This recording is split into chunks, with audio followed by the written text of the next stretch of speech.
This is the Eye on Annapolis Daily News Brief, keeping you informed about the happenings in Annapolis and the area. Local news, local sports, local events, local opinion, and of course, local weather. The Eye on Annapolis Daily News Brief starts now. Good morning. It's Wednesday, October 24th, 2018. This is John Frenaye, and this is your Eye on Annapolis Daily News Brief.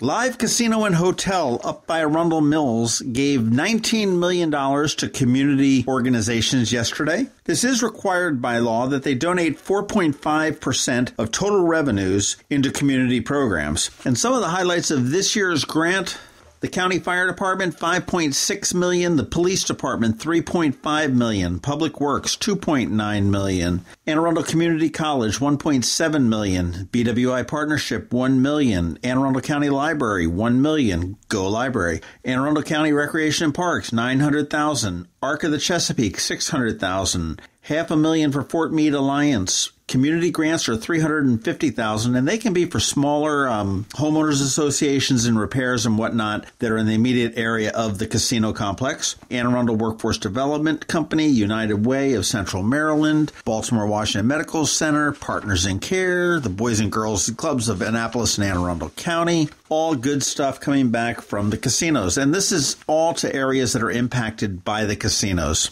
And speaking of an organization that impacts an awful lot of people, Maryland Hall yesterday afternoon celebrated the opening of their production wing. It was the completion of what they call Act 2 of their three-part campaign for Maryland Hall, which is a 5-year, $18 million capital campaign. There were 200 what they call investors on hand on the stage at Maryland Hall to celebrate the opening of the production wing. Act 1 of the first phase was actually the transformation of the auditorium into a full-blown theater. It was the windows and the seating and everything else, which is just phenomenal if you've not been there. The new production wing does have a loading dock. It has an elevator. It's got dressing rooms. It's got storage space, all sorts of things you need to have the resident companies operate, and when touring acts come in there to perform at Maryland Hall. Also, Act 2 included the renovation of the old gym in the basement to the new home of the Goldstein Cunit Center for Film and New Media and the multi-use Bowen Theater. Now, the Bowen Theater was named to honor Linnell Bowen, who was the president and CEO of Maryland Hall from 96 through 2017 when Margaret Davis took over. You'll be able to check out the Bowen Theater on November 5th when the Annapolis Film Festival is presenting a biography of Roger Ailes, which will be very interesting. Tickets are available. You can get them at AnnapolisFilmFestival.com. The ribbon was cut by all sorts of VIPs. First Lady Yumi Hogan was there, Speaker of the House Mike Bush, County Executive Steve Shue, Mayor Gavin Buckley,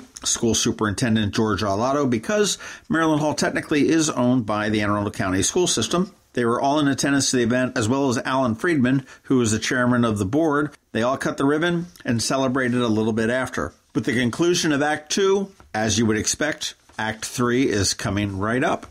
Veterans Day will be here before you know it, and this year Veterans Day is even extra special because the USS Sioux City is going to be commissioned right here in Annapolis at the United States Naval Academy. It is the first time that a U.S. war-fighting ship has been commissioned here in Annapolis. While the schedule has not been finalized, right now it looks like the ship will come into port on Wednesday, November 7th. On Thursday, November 8th, there will be tours for players that are participating in the Veterans Classic Basketball Tournament at the Naval Academy. Friday, they're going to have Annapolis youth tours, so for youth in Annapolis, they can come on board there. Saturday, there will be a general public tours in the morning. Sunday is the Veterans Day Parade. Monday, we'll have public tours. Tuesday, we'll have public tours. Wednesday, we'll have public tours. Thursday, we'll have public tours. And then Saturday is the actual commissioning. And that's Saturday, November 17th. The actual commissioning will be between 9 and 10:30. There will probably be about 5,000 to 10,000 people on hand on Dewey Field. And after the commissioning reception, everybody is invited to Dahlgren Hall at the Academy to celebrate. Following the commissioning, they will have again public tours just before noon when the midshipmen march to the Navy Marine Corps Memorial Stadium for the final home game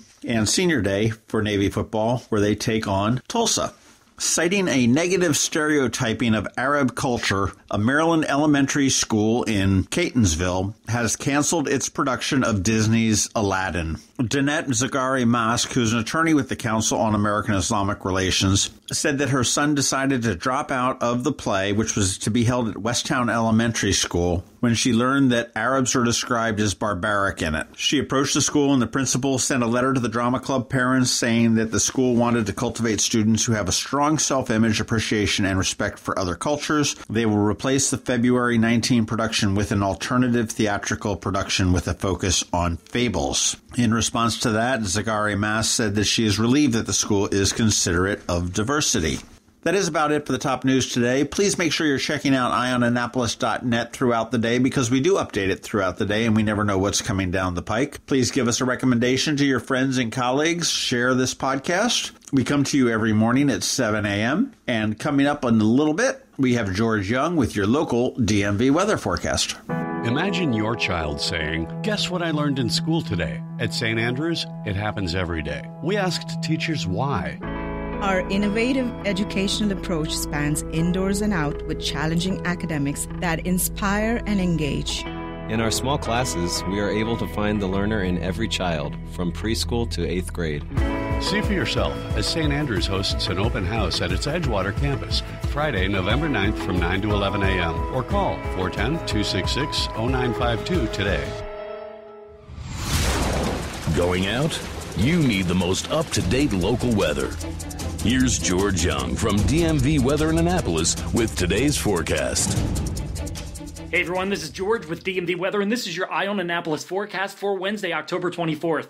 Another sunny day ahead for Annapolis and all of Anne Arundel County today, but much cooler than yesterday's upper 60s and low 70s following the cold front that went through, as highs today top out only in the mid to upper 50s, while winds remain a bit breezy out there. And while the sun will stick around for Thursday and probably most of Friday, it'll be slightly cooler with highs low to mid-50s each day before clouds and rain move in late Friday as a coastal rainstorm takes shape and delivers 2 to 3 inches of rain and maybe 15 to 30 mile per hour winds out of the east-northeast on Saturday for a very raw start to the last weekend in October. So start to plan now for a wet weekend ahead, as rain could linger into some or all of Sunday. Okay, that's it for today. Make it a great day out there, and be sure to follow DMV Weather anywhere all the time at dmvweather.com or on social media via Twitter or Facebook, or especially on our free app that you can download from the Apple App Store or Google Play Store on all of your devices by searching for DC MDVA Weather, so you can always stay weather informed. This is George Young with DMV Weather. Enjoy the nice day out there, but remember, whatever the weather outside, have fun and be safe. 35 years ago, Annapolis became a fine dining destination when Carroll's Creek Cafe first opened its doors on the Eastport waterfront. Today, diners enjoy delicious new American appetizers and entrees from sea and land, an extensive wine and craft beer selection, and creative desserts, all while enjoying the most scenic views in town. Join the fun as Carroll's Creek celebrates with a very special 3-course, $35 anniversary dinner menu from October 15th to the 27th. Call 410-263-8102 to reserve your table today. You've been listening to the Eye on Annapolis Daily News Brief. Tell your friends and colleagues this is the podcast where you can keep up on the latest with what's going on in Annapolis. And also tell them about our website, eyeonannapolis.net, where you can find even more information. This podcast comes to you every Monday through Friday at 7 a.m., keeping you informed with the Eye on Annapolis Daily News Brief. And take a moment to listen to our other podcast, The Maryland Crabs, released every Thursday at noon.